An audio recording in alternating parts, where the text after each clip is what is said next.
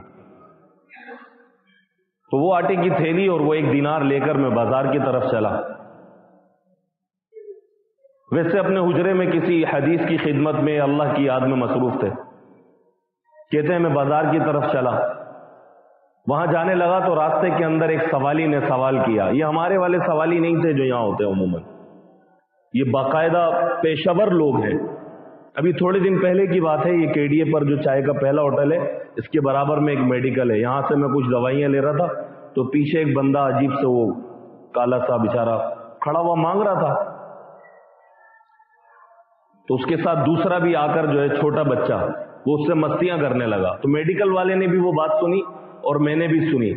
وہ اس کو پتہ ہی کیا کہتا ہے دوسرے بچے کو، ہٹ جا بھائی، دھندے کا ٹائم ہے، دھندے کے ٹائم مستیاں کر رہا ہے. دھندا کیا ہے بھائی؟ دے دو اللہ کے نام پہ، دو دھندے کا ٹائم. یہ جملہ اس نے بولا، دھندے کے ٹائم پریشان کر رہا ہے. تاج سویٹس کے باہر ایک کھڑا ہوتا ہے، گولڈی سگریٹ پیتا ہے، اور ہمارا فہیم اتنی جلدی صبح آفس نہیں جاتا جتنی جلدی وہ آ کر کھڑا ہو جاتا ہے تیار ہو کے.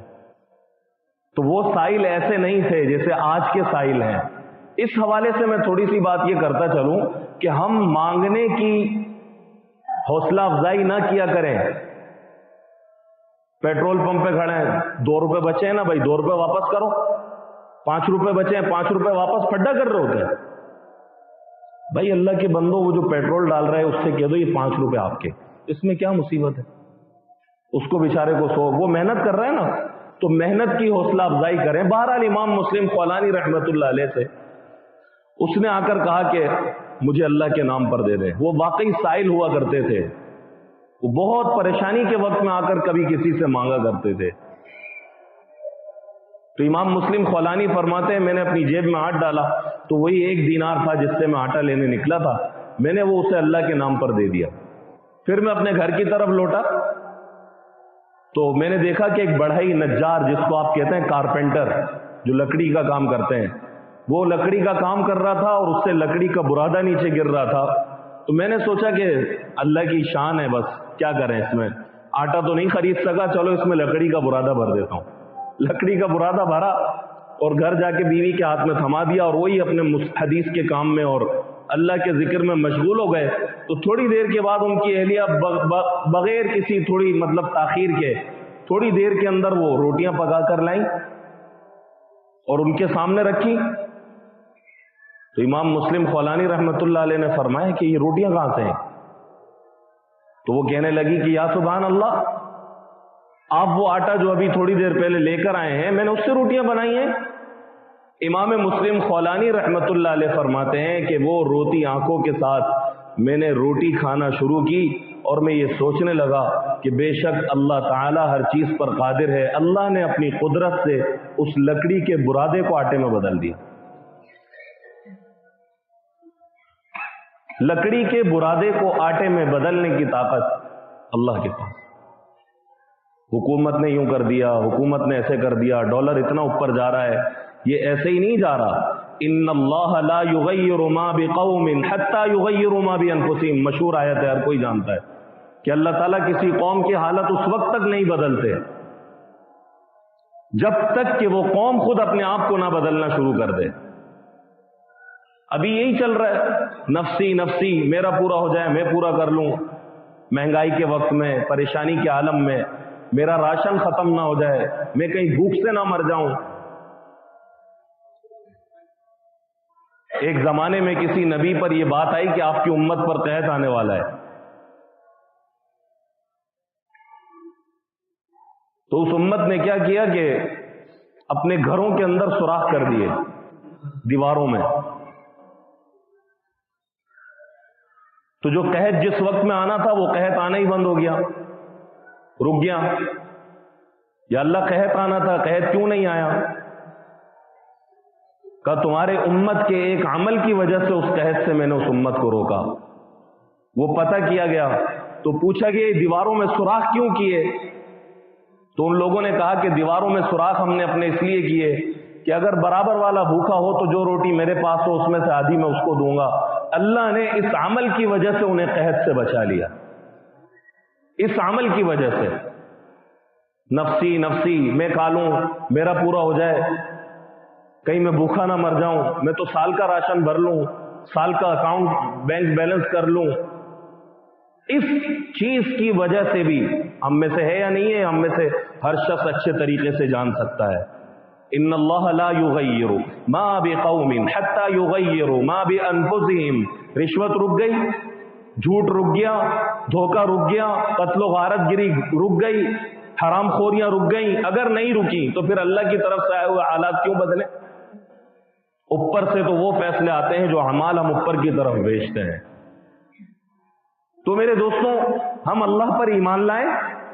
یہ حادثاتی طور پر نہیں ہوا کہ ہم مسلمان گھرانے میں پیدا ہو گئے، یہ اللہ کی چاہت سے ہوا.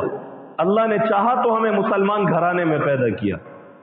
تو اب اس کے لیے کرنا کیا ہے؟ اس کے لیے کرنا یہ ہے کہ اللہ پر ایمان لانے کے بعد ان الذین قالوا ربنا اللہ، وہ لوگ جنہوں نے یہ کہا کہ ہمارا رب اللہ ہے. رب کس کو کہتے ہیں؟ رب کہتے ہیں پالن ہار کو، پالنے والے کو. ہمارا یہ عقیدہ بھی غلط ہے. دکان پال رہی ہے، تجارت پال رہی ہے، کام پال رہا ہے، نوکری پال رہی ہے. پالنہار اللہ ہے. اور اس کا پورا ثبوت اس بات سے ہے کہ کورونا کے اندر کاموں کا بیڑا غرق ہوا. کون آج تک بھوکا سویا کورونا میں؟ بتائیں. 2 سال دکانیں بند رہی لوگوں کی، کاروبار تہس نہس ہو گئے. یہ اللہ نے بتایا پالنہار میں ہوں، کھلانے والا میں ہوں. کھلانے والی ذات اللہ کی ہے. ان الذین قالوا ربنا اللہ ثم استقاموا، پھر اس پر ڈٹ گئے اس کے اوپر. تتنزل علیہم الملائکۃ الا تخافوا ولا تحزنوا وابشروا بالجنۃ التي کنتم توعدون. نہ مآفات کا خوف ہو، نہ معاد کا غم ہو. جو جا چکا اس کا کوئی خوف نہ کھاؤ، آنے والی چیز سے گھبراؤ مت. وابشروا، بلکہ سنو، جنت کی بشارت ہے تمہارے لیے. نحن اولیاؤکم فی الحیات الدنیا وفی الآخرہ، ہم تمہارے دوست ہیں اگر تم نے ہمیں اپنا رب مان لیا ہے اور ہمارے سوا کسی کے سامنے اپنی حاجت، اپنی پریشانی، اپنا غم، اپنا دکھ کسی کے سامنے نہیں رکھتے تو ہم تمہارے دوست ہیں. نحن اولیاؤکم فی الحیات الدنیا، اس دنیا کی زندگی میں بھی ہم تمہارے دوست ہیں، یہ اللہ کہہ رہے ہیں. وفی الآخرہ، اور آخرت میں بھی ہم تمہارے دوست ہیں. وَلَكُمْ فِيهَا مَا تَشْتَهِي أَنفُسُكُمْ وَلَكُمْ فِيهَا مَا تَدَّعُونَ، جو چاہو گے، جو تمہاری خواہش ہوگی، وہ ساری کی ساری چیزیں میں تمہیں عطا کر دوں گا. نُزُلًا مِّن غَفُورٍ الرحیم، یہ انعام ہوگا معاف کرنے والے، رحم کرنے والے اللہ کی طرف سے ان لوگوں کے لیے جنہوں نے یہ کہا کہ ہمارا رب اللہ ہے، ہم اس پر ایمان لائے. آپ کو معلوم ہونا چاہیے، کتب احادیث میں آتا ہے کہ ایک وقت ایسا بھی آئے گا، دجال کا زمانہ، کہ روٹی صرف ملے گی اس کو جو دجال کو مانے. یہ فضائل اعمال کے اندر ایک روایت آتی ہے نا، نبی کریم صلی اللہ علیہ وسلم نے فرمایا کہ جب تم جنت کے باغوں پر گزرو تو خوب چرو، خوب کھاؤ. یا رسول اللہ، یہ جنت کے باغ کیا ہیں؟ فرمایا ذکر کے حلقے، اللہ کی یاد کے حلقے، وہ کوئی بھی ہوں، دعوت کی نظر میں ہو، تعلیم کی نظر میں ہو، درس حدیث، درس قرآن کی صورت میں ہو.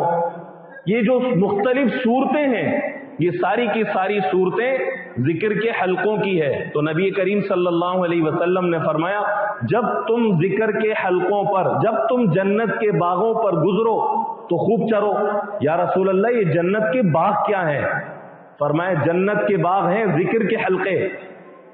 اور اس کی میں نے تفصیل بتا دی. یہ اس وقت ہم جو کر رہے ہیں یہ بھی اللہ کا ذکر ہے. خوب چرو, دبا کر کھاؤ. تو اس وقت دجال کے دور میں راشن اس کو ملے گا جو دجال کو مانے گا. اب اس وقت ہمارے ایمان کا اگر ہوئے, اللہ اس فتنے سے ہماری حفاظت فرمائے. ہر نبی نے اپنی امت کو دجال سے ڈرایا, رسول اللہ صلی اللہ علیہ وسلم نے بھی ڈرایا. تو آپ صلی اللہ علیہ وسلم نے فرمایا کہ جب تم جنت کے باغوں پر گزرو تو خوب چرو. صحابہ نے فرمایا یا رسول اللہ یہ جنت کے باغیچے کیا ہے؟ فرمایا ذکر کے حلقے. تو دجال کے زمانے میں راشن اس کو ملے گا جو اس کی بات کو مانے گا. بچے بل بلا رہے ہیں, خود بھی بھوک سے چکرا رہا ہے, تو اس وقت کیا ہوگا؟ تو اس وقت محدثین نے لکھا ہے کہ جو شخص قرآن مجید کی تلاوت کرے گا اللہ اپنے فضل سے اس کی بھوک مٹا دے گا. اندازہ کریں, یہ ذکر کے حلقے. سورت یاسین پڑھے گا.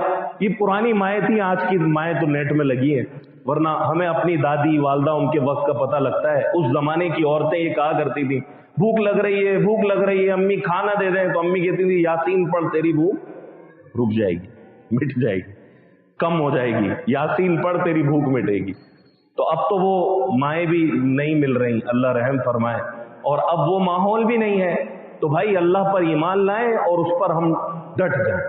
بس اللہ پہ ایمان لایا ہوں, اب مجھے کوئی شرک نہیں کرنا, کسی کے آگے ہاتھ نہیں پھیلانا. میرے اللہ نے مجھے پیدا کیا ہے, میرا کام کوشش کرنا ہے. کھلانے والی ذات کس کی ہے؟ اللہ کی, اللہ کی ہے. اللہ تعالیٰ ہم سب کو ان کہنے سننے سے زیادہ ان باتوں پر عمل کی توفیق دے, دوسروں تک پہنچانے کی. ان چیزوں کا مذاکرہ کرنا چاہیے, اس سے فائدہ ہوتا ہے. وَذَكِّرْ فَإِنَّ الذِّكْرَى تَنفَعُ الْمُؤْمِنِينَ. آپس میں یہ تذکرہ کرتے رہنا چاہیے کہ تذکرہ کرنا, یاد دہانی کرانا ایمان والوں کو نفع پہنچاتا ہے. اللہ ہمیں صحیح معنی میں اپنے اوپر ایمان کی توفیق عطا فرمائے. وآخر دعوانا الحمدللہ.